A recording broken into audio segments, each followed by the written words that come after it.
Hello and welcome back to another edition of Teacher Talks. And friends, I have the How to Train Your Dragon. This is book 1, and we're going to do a book review on this. I'll talk about this book. We'll look at the front cover, the back, the binding. We'll also check out chapter 1.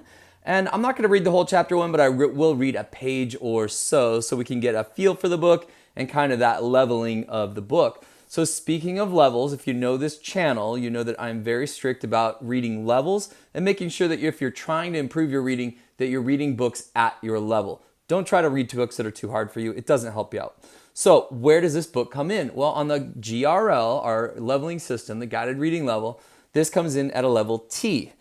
This is a level T, and my opinion is it really is a level T.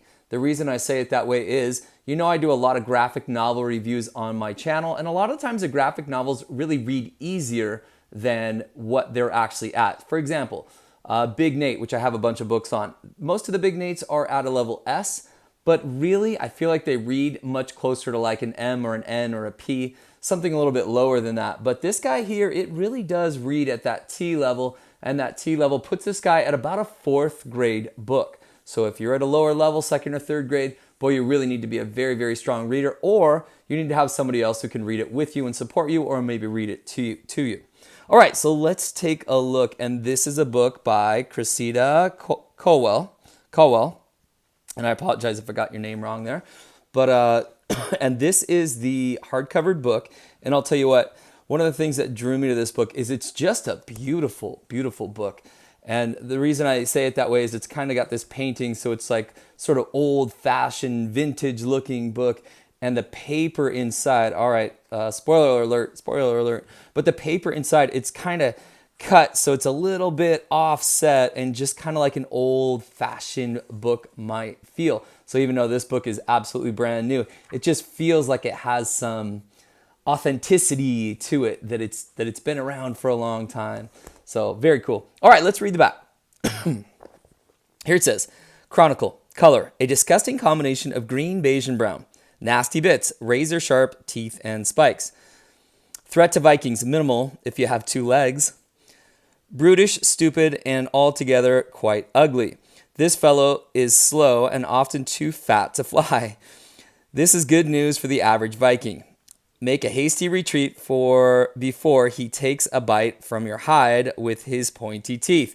So let's talk about this for a minute. In my classroom, I'm pretty open-minded to all kinds of different books. In fact, in my 2nd grade classroom, I have everything from Calvin and Hobbes, the comic books, all the way through to Chronicles of Narnia. And yes, I do, for some of my highest readers, let them read this book and this series as well. And I think it's a fantastic book and book series. However, there needs to be a certain level of maturity. So if you're a student out there, or a parent or a teacher out there, understand that I intentionally read some of these words to you to let you know, hey, this is some of the language that's in these books. And it's kind of like Diary of a Wimpy Kid, that some of the words are, in my opinion, poor choice words, at least for 2nd grade. So the students that read these, they need to understand that the author put these words in here like stupid and ugly and too fat to fly. And they did that for a bit of humor and to kind of make it engaging and really bring those readers and hook those readers in. However, I warn my readers in my classroom, and my own student, by the way, this is my son's in 3rd grade, and this is his book he's really into right now. But I warn him, hey, if you're not nice to your sisters or using some of this language and that style of speaking at home or at school, that we're going to quickly take these kind of books away. And we have to really let them know, here's why the author did that, here's why it's okay for them to do it, and here's why it's not okay for you to do it as a student at home or at school. All right, let's keep moving forward. Let's read a little bit more on this quick little summary on the back. Hiccup Horrendous Haddock III is a truly extraordinary Viking hero known throughout Vikingdom as the Dragon Whisperer, but it wasn't always so. Travel back to the days when the mighty warrior was just a boy, the quiet and thoughtful son of the chief of the Hairy Hooligans. Can Hiccup capture a dragon and train it without being torn limb from limb? Join the adventure as the small boy finds a better way to train his dragon and become a hero. Very cool. So this is book 1. This is a series that has at least 10 books, and actually I think it's more like 11 or 12. I'm not exactly sure. And students out there, if you know, put comments down below and you can let me know. But And they also come in paperback if you want to save a few bucks. If you are a viewer of this channel, if you're not, hey, hit subscribe and like these videos for me. But if you are a viewer, you know that I really love these hardcover books, whether it's this series or our other series as well. They just last so long, and the kids love to have them in their hands. It makes a surprising difference. So here's about the author, and or about our hero, and about the author. All right, let's read a little bit here. So, How to Train Your Dragon is the first volume of Hiccup's memoirs. He is better known for his great work of natural history, Viking dragons and their eggs, which lists every dragon known to man. He has also published 2 other nonfiction titles, Learning to Speak Dragonese and Mermaids and Other Monsters, and is a regular writer for the Big Dragon Monthly. So there's Hiccup and Toothless right there. So about the author, and we go here, and boy, the drawings and stuff, it's just a really great book. And I've already told you the paper quality, I know it seems like it wouldn't make a difference. It really does, to adults and to kids, by the way. So here's all the different characters that are in here, and here's Hiccup and Clueless and Dog's Breath, the Durban, and Fish Legs. And so basically, this is a funny book. It leads a lot of humor. And it's an interesting combination because, again, it does read as kind of a higher level book from what I'm used to having on this channel. So a good strong 4th, maybe 5th grade level of reading is what you'll need.